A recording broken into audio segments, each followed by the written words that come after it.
ഞാനിത് കഴിച്ചു കഴിയുന്നത് വരെ നീ ഇവിടെ തന്നെ നിൽക്കണം. രുചിയും അളവും ഒക്കെ നോക്കട്ടെ. പിന്നെ ഏതെങ്കിലും ഒന്നും കുറവാണെങ്കിൽ പറഞ്ഞത് ഓർമ്മയുണ്ടല്ലോ. അടിയൻ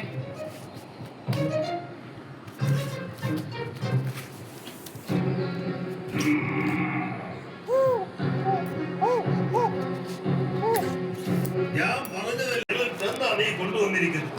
അയ്യോ പ്രഭു, ഞാൻ രുചിയുള്ള ഭക്ഷണമാണ് കൊണ്ടുവന്നത്. അങ്ങേക്ക് ഇഷ്ടമായില്ലെങ്കിൽ എന്നോട് ക്ഷമിക്കണേ. ഇല്ല ഇല്ല, നിനക്ക് മാപ്പില്ല. എന്റെ വിശപ്പ് മാറിയിട്ടില്ല, അതുകൊണ്ട് ഞാൻ നിന്നെ തിന്നാൻ പോവുകയാണ്. അയ്യോ എന്നെ കൊല്ലല്ലേ. അടുത്ത തവണ അങ്ങ് പറഞ്ഞ പോലെ ഞാൻ ഭക്ഷണം കൊണ്ടുവരാമേ. ഇത്തവണത്തേക്ക് നിന്നെ ഞാൻ വെറുതെ വിടുന്നു. ചെന്ന് പറഞ്ഞേക്ക് നിന്റെ കൂട്ടുകാരോടല്ല, എന്റെ ആജ്ഞ അനുസരിക്കാത്തവന്റെ ഒക്കെ ഗതി ഇതാകുമെന്ന്. ജീവനും കൊണ്ടോടി ചങ്ങാതിമാരോടെല്ലാം അവൻ നടന്ന കാര്യങ്ങൾ വിവരിച്ചു.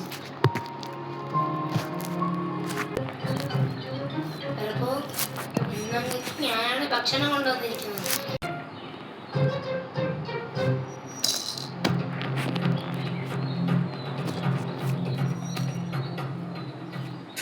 ഇതെന്താ നീ കൊണ്ടുവന്നിരിക്കുന്നത്? നിനക്കൊന്നും പറഞ്ഞാൽ മനസ്സിലാവില്ലേ? ഇത്രയും കുറച്ച് ഭക്ഷണവുമായി എന്റെ മുന്നിൽ വരാൻ നിനക്ക് എങ്ങനെ ധൈര്യം വന്നു? പ്രഭു, അറിയാതെ പറ്റിപ്പോയതാണ്. എന്നെ ഒന്നും ചെയ്യല്ലേ. അയ്യോ, എന്നെ പോകരുത്. ഇന്ന് ഞാൻ വച്ചേക്കില്ല.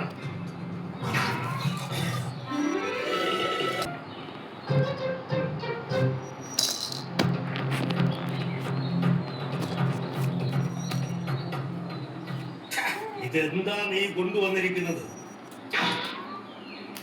നിനക്കൊന്നും പറഞ്ഞാൽ മനസ്സിലാവില്ലേ? ഇത്രയും കുറച്ച് ഭക്ഷണവുമായി എന്റെ മുന്നിൽ വരാൻ നിനക്ക് എങ്ങനെ ധൈര്യം വന്നു? പ്രഭു, അറിയാതെ പറ്റിപ്പോയതാണ്. എന്നെ ഒന്നും ചെയ്യല്ലേ. അയ്യോ, എന്നെ പോകരുത്. ഇന്ന് ഞാൻ വച്ചേക്കില്ല.